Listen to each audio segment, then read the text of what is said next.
Hello viewers, আজকে আপনাদেরকে জানাবো বিপিএল 2025-এ 28তম ম্যাচ শেষে বর্তমান পয়েন্টস টেবিলে কোন দল কোথায় অবস্থান করছে সেই সম্পর্কে বিস্তারিত তথ্য।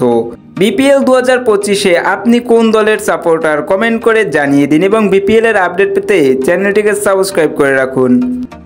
বিপিএল 2025-এ 28তম ম্যাচে মুখোমুখি হয়েছিল চট্টগ্রাম কিংস বনাম দুর্বার রাজশাহী, যেখানে চট্টগ্রাম কিংস জয়লাভ করে পয়েন্টস টেবিলের 2 নম্বরে চলে এসেছে। অন্যদিকে 27তম ম্যাচে মুখোমুখি হয়েছিল ঢাকা ক্যাপিটালস বনাম সিলেট স্ট্রাইকার্স, যেখানে ঢাকা ক্যাপিটালস জয়লাভ করে পয়েন্টস টেবিলের 6 নম্বরে অবস্থান করছে। অন্যদিকে সিলেট অবস্থান করছে 7 নম্বরে। এবার চলুন এক নজরে দেখে নেই পয়েন্টস টেবিলে কোন দল কোথায় অবস্থান করছে। পয়েন্টস টেবিলের তালিকায় 1 নম্বরে রয়েছে রংপুর রাইডার্স। তারা মোট 8টি ম্যাচ খেলে 8টিতেই জয়লাভ করেছে, হার নেই একটিতে। তাদের বর্তমান point 16, NEET run rate plus 1.544। Points টেবিলের তালিকায় 2 নম্বরে রয়েছে চট্টগ্রাম কিংস। তারা মোট 8টি ম্যাচ খেলে 5টিতে জয়লাভ করেছে, হেরেছে 3টিতে। তাদের বর্তমান point 10, NEET run rate plus 1.101।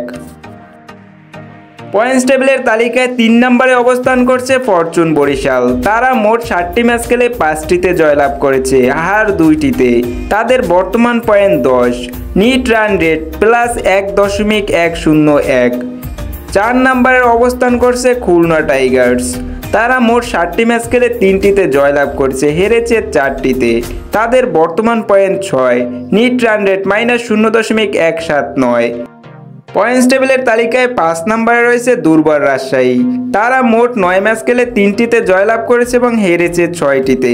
তাদের বর্তমান point 6, NEET run rate -1.695।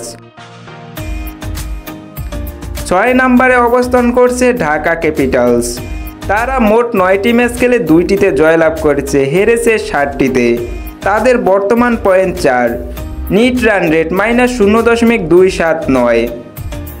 Points টেবিলের তালিকায় সর্বনিম্ন স্তরে রয়েছে সিলেট স্ট্রাইকার্স। তারা মোট 8টি ম্যাচ খেলে মাত্র 2টিতে জয়লাভ করেছে, হেরেছে 6টিতে। তাদের বর্তমান পয়েন্ট 4, নিট রান রেট -1.382। আপনার মতে বিপিএল 2025-এ কোন দল চ্যাম্পিয়ন হবে কমেন্ট করে জানিয়ে দিন। প্রতিদিনের সকল প্রকার খেলাধুলার আপডেট পেতে অবশ্যই চ্যানেলটিকে সাবস্ক্রাইব করে পাশে থাকা বেল আইকনটি বাজিয়ে রাখুন, যাতে খুব সহজেই খেলার আপডেট পেতে পারেন।